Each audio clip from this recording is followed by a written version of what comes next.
Hello दोस्तों, आपका स्वागत है मेरे YouTube चैनल पर। तो इस वीडियो में मैं उन क्वेश्चंस के आंसर दूंगा जो मैंने आपसे कम्युनिटी टैब पर पूछे थे। तो पहला क्वेश्चन था, how many asymmetric centre present in tetracycline.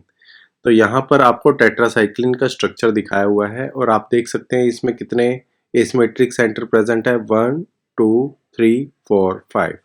तो इसका जो राइट आंसर है वो है 5, जो कि 5% लोगों ने ही सही से आंसर दिया।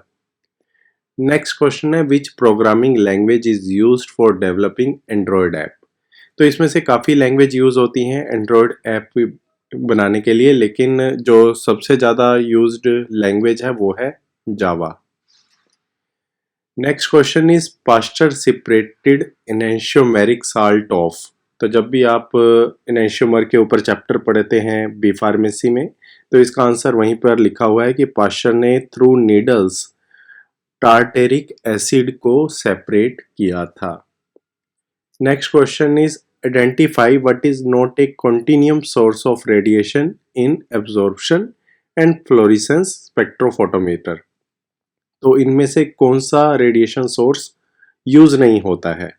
तो इसका जो राइट आंसर है वो है hollow cathode lamp, argon lamp, deuterium lamp and xenon lamp. ये सभी lamp absorption and fluorescence spectrophotometer में यूज होते हैं। होलो कैथोड लैंप नहीं यूज होता है। The reaction between naphthalene and chromium trioxide in presence of glacial acetic acid, इसमें आपको क्या प्रोडक्ट मिलेगा। तो आप देख सकते हैं यहाँ पर नेफ्थलीन को ट्रीट किया गया है क्रोमियम ट्राइऑक्साइड के साथ, तो आपके पास यहाँ पर 2 कार्बोनिल ग्रुप आ रहे हैं। तो इसका आंसर हो जाएगा नेफ्थलीन 1 2 3 4, नेफ्थलीन 1 4 डायोन। तो इसका राइट आंसर नेफ्थलीन 1 4 डायोन है। नेक्स्ट क्वेश्चन इज, अगर आप स्ट्रॉन्ग इलेक्ट्रोलाइट को डिल्यूट कर देंगे तो क्या होगा, स्पेसिफिक कंडक्टेंस के ऊपर और इक्विवेलेंट कंडक्टेंस के ऊपर। तो इस केस में होता है कि जो स्पेसिफिक कंडक्टेंस होती है वो डिक्रीज हो जाती है और इक्विवेलेंट जो कंडक्टेंस होती है वो इंक्रीज होती है। तो इसका मतलब ये हुआ कि first one is the right answer, जिसमें मेंशन है स्पेसिफिक कंडक्टेंस डिक्रीज होती है और इक्विवेलेंट कंडक्टेंस इंक्रीज हो जाती है जब आप स्ट्रॉन्ग इलेक्ट्रोलाइट को डिल्यूट करते हो। ल्यूकास टेस्ट किसके साथ रैपिड टेस्ट देता है, मतलब किसके साथ रैपिडली रिएक्ट करता है। तो ल्यूकास जो टेस्ट होता है वो अल्कोहल की डिटेक्शन के लिए यूज होता है। यहाँ पर अगर आप चारों ऑप्शन देखेंगे तो इसमें है primary alcohol, secondary, tertiary and phenol. तो इसमें से किसके साथ रैपिडली वो रिएक्ट करेगा।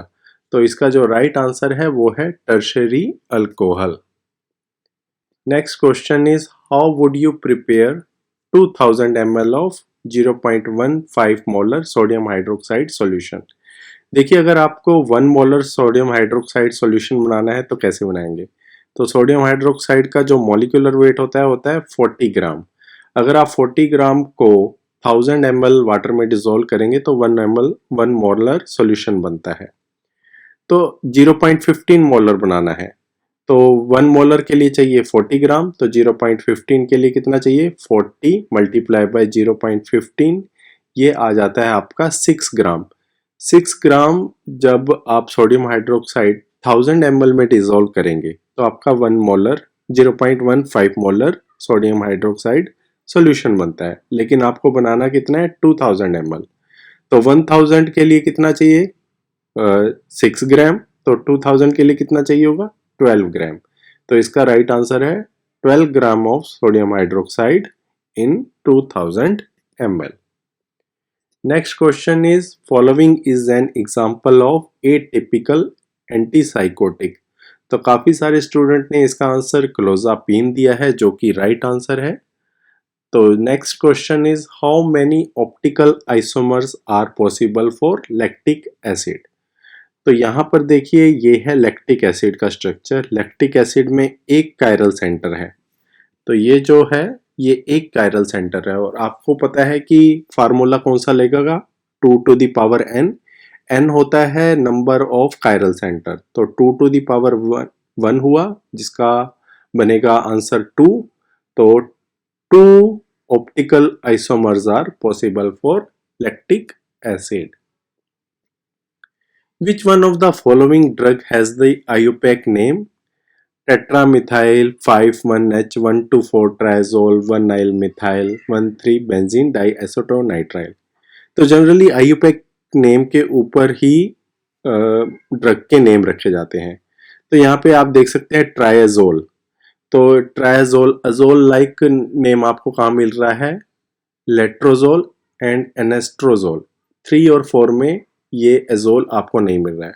तो अब आपको सोचना है कि इन दोनों में से कौन सा राइट आंसर होगा. तो अगर आपने इसे अच्छे से पढ़ा होगा तो आपको राइट आंसर इन दोनों में से ही मिल जाएगा. तो इसका जो राइट आंसर है एनेस्ट्राजोल, और ये है स्ट्रक्चर एनेस्ट्राजोल का. Next question is atomic absorption में, फ्लेम एटॉमिक अब्जॉर्प्शन में कैसी प्रोसेस होती है? The following are the process occur during flame atomization in atomic absorption spectrometry. तो इसमें हमें पता है कि पहले जो हम नेब्यूलाइजेशन करते हैं, नेब्यूलाइजेशन के बाद जो प्रोसेस आती है डिसोल्वेशन, उसके बाद हम उसको वोलेटिलाइजेशन करते हैं. देन जो वोलेटाइल होता है कंपाउंड वो डिसोसिएट होता है. डिसोसिएट होने के बाद उसकी आयनाइजेशन होती है. तो ये जो प्रोसेस है ये ऑप्शन नंबर 4 में मिल रहा है. तो इसका जो राइट आंसर है option number 4. Identify the vibrational modes shown by sulphur dioxide molecules in IR spectroscopy. तो यहाँ पर आप देखेंगे कि 3 ऑप्शन में सीजरिंग दिया हुआ है, जबकि सीजरिंग सल्फर डाइऑक्साइड में नहीं होती है.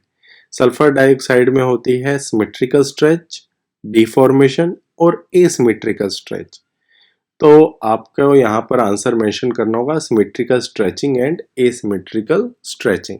तो राइट आंसर इज ए. अब यहाँ पर क्वेश्चन है a reagent may attach itself to conjugated diene to the carbon at the two end of conjugated system. तो देखिए कॉन्जुगेटेड डाइईन क्या हुआ, मतलब अल्टरनेट पोजीशन पे डबल बॉन्ड है. तो एक तो डबल बॉन्ड है नंबर 1 पोजीशन पे और दूसरा डबल बॉन्ड है नंबर 3 पोजीशन पे. और जब इनके एडिशन होती है अगर किसी भी कंपाउंड की, तो नंबर 1 और नंबर 4 पोजीशन पे होगी. तो इसका जो राइट आंसर होगा 1-4 एडिशन होगा. तो यहाँ पे 2-4 एडिशन आंसर दिया हुआ है बहुत सारे लोगों ने, जो कि गलत आंसर है. इसका जो राइट आंसर है वो है 1-4 addition. The perfect orientation for Diels Alder reaction between the reactant is. देखिए अगर डील्स-अल्डर रिएक्शन करनी है तो आपके दोनों डबल बॉन्ड एक साइड में होने चाहिए. कॉन्जुगेटेड डाइईन सिस्टम में दोनों डबल बॉन्ड एक साइड में होने चाहिए, मींस सिस फॉर्म में होने चाहिए, नॉट इन ट्रांस फॉर्म. तो ये ऑप्शन आपको मिलता है diene should be in s cis. और जो रिएक्शन होती है ये आपको कंफ्यूज करने के लिए डाला है, एंडोफेसिंग होगी या एक्सोफेसिंग. तो ये रिएक्शन एंडोफेसिंग ही होती है. Diene should be as cis and reaction will be endofacing. Next question is, नीचे आपको कुछ फंक्शनल ग्रुप दिए हुए हैं, इथोक्सी, एसिटामाइड एंड मिथोक्सी. तो ये पूछ रहे हैं कि इलेक्ट्रोफिलिक एरोमेटिक सब्स्टिट्यूशन में इनका इफेक्ट कैसा होगा. तो पहले इसमें हमने पता करना है कि ये एक्टिवेटिंग होंगे या डीएक्टिवेटिंग होंगे. तो ये एक डोनेटिंग ग्रुप है तो ये एक्टिवेटिंग ग्रुप होंगे. तो अब हमें सिलेक्ट करना है ऑप्शन नंबर 1, 3 और 4 में से. तो स्ट्रॉन्गली जो एक्टिवेटिंग ग्रुप होते हैं वो होते हैं अमीन, हाइड्रोक्सिल ग्रुप. और जो मॉडरेटली एक्टिवेटिंग होते हैं उसमें आते हैं मिथोक्सी, इथोक्सी. तो यहीं पर आंसर हमें मिल जाता है कि ये जो फंक्शन ग्रुप है they are moderately activating group. तो right option is 3. Next question is, तो यहाँ पर आपको हिस्टिडीन दिया हुआ है और पूछा हुआ है कि अगर इसमें हम एल हिस्टिडीन डी कार्बोक्सिलेज डालेंगे तो क्या प्रोडक्ट बनेगा. तो डी कार्बोक्सिलेज डाल रहे हैं तो ऑफकोर्स कार्बन डाइऑक्साइड रिलीज होगा, तो आपका कार्बोक्सिलिक ग्रुप निकल जाएगा. तो अब यहाँ पर आप देखेंगे ऑप्शन नंबर 1 है और ऑप्शन नंबर 4. तो इसमें जो राइट आंसर आएगा वो है option number 4, D carboxylated product. The molecules having zero dipole moment is. ठीक, तो इसका 78% लोगों ने BF3 आंसर दिया हुआ है, जो कि राइट आंसर है. The molecular formula of purine is, तो यहाँ पर मैंने आपको प्यूरिन का स्ट्रक्चर दिखाया हुआ है। इस स्ट्रक्चर में आप देख सकते हैं प्यूरिन के पास 4 नाइट्रोजन है, तो इसमें से सिर्फ एक ही ऐसा ऑप्शन है जिसके पास 4 नाइट्रोजन है, वो है ऑप्शन नंबर ए। तो इसका राइट आंसर हुआ C5H4N4।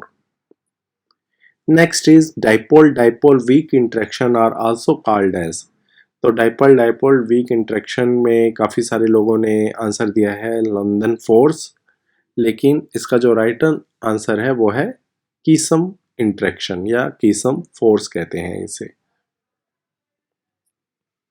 Choose the correct order of decreasing dielectric constant, तो dielectric constant generally polar solvent का हाई होता है और नॉन पोलर सॉल्वेंट का कम होता है। तो इसमें सबसे ज़्यादा पोलर सॉल्वेंट कौन सा है, वो है वाटर। वाटर के बाद आते हैं अल्कोहल, तो ऑफ कोर्स वाटर के बाद आएगा मिथेनॉल, मिथेनॉल के बाद आता है एसीटोन एंड लास्ट में आएगा फॉर्मामाइड। 81% लोगों ने इसका राइट आंसर दिया है। नेक्स्ट क्वेश्चन है platinum electrode surrounded by an outer tube, तो एक आपके पास प्लेटिनम इलेक्ट्रोड है और उसके चारों तरफ एक ट्यूब है, ग्लास ट्यूब है, और उस ग्लास ट्यूब में एक इनलेट है जहां से हाइड्रोजन गैस पास हो रही है और वहां से पास होके ये टेस्ट सॉल्यूशन में जा रही है और पूछ रहे हैं कि इस इलेक्ट्रोड का क्या नाम है। तो इस इलेक्ट्रॉन का जो नाम है वो है स्टैंडर्ड हाइड्रोजन इलेक्ट्रोड। तो यहाँ पर आप देख सकते हैं स्टैंडर्ड हाइड्रोजन इलेक्ट्रोड में ये ग्लास ट्यूब है और आपके पास ये इलेक्ट्रोड है प्लेटिनम इलेक्ट्रोड। तो ये हाइड्रोजन गैस यहाँ से पास होकर टेस्ट सॉल्यूशन में जा रही है। तो right answer is standard hydrogen electrode. Compound का नेम दिया हुआ है इथाइल 2 पैराक्लोरोफिनॉक्सी 2 मिथाइल प्रोपियोनेट, राइट। तो इसमें अब आपको आइडेंटिफाई करना है कि कौन सा कंपाउंड है वो। तो ये मैंने इसका स्ट्रक्चर नीचे दिया हुआ है। तो यहाँ पर आप देखिए क्लोरो, क्लोरो से आप अंदाज़ा लगा सकते हैं क्लोरो कहाँ पे है, क्लोफिब्रेट में, ठीक। तो और जो 8 ग्रुप आया है ATE, ये एस्टर की वजह से आया है जो आपको प्रोपियोनेट से मिल रहा है। तो आपको क्लो मिल चुका है ये और 8 मिल चुका है ये, राइट। तो इसका जो आंसर है राइट वो है क्लोफिब्रेट। सो यहाँ पर एक 2 स्टेटमेंट दी हुई हैं और उसके बेसिस पे आपको आइडेंटिफाई करना है कि राइट आंसर और रॉन्ग आंसर क्या है। तो पहले इन्होंने एक असर्शन मेड किया है, the disadvantage of atomic absorption spectroscopy is the need for each element to be analysed, और उसका रीजन दिया हुआ है as atomic absorption spectrophotometer use different hollow cathode lamp for each element, it is very specific for an individual element under test. तो जो इसका right answer है A is true, R is false. तो yes, atomic absorption spectroscopy में आपको हर element को detect करना पड़ता है, लेकिन इसके पीछे जो रीजन दिया हुआ है वो गलत है। तो नेक्स्ट क्वेश्चन इज पैरा एनएसएल्डिहाइड है और फॉर्मेल्डिहाइड है। जब ये रिएक्ट करते हैं कंसंट्रेटेड सोडियम हाइड्रोक्साइड की प्रेजेंस में तो क्या प्रोडक्ट बनता है।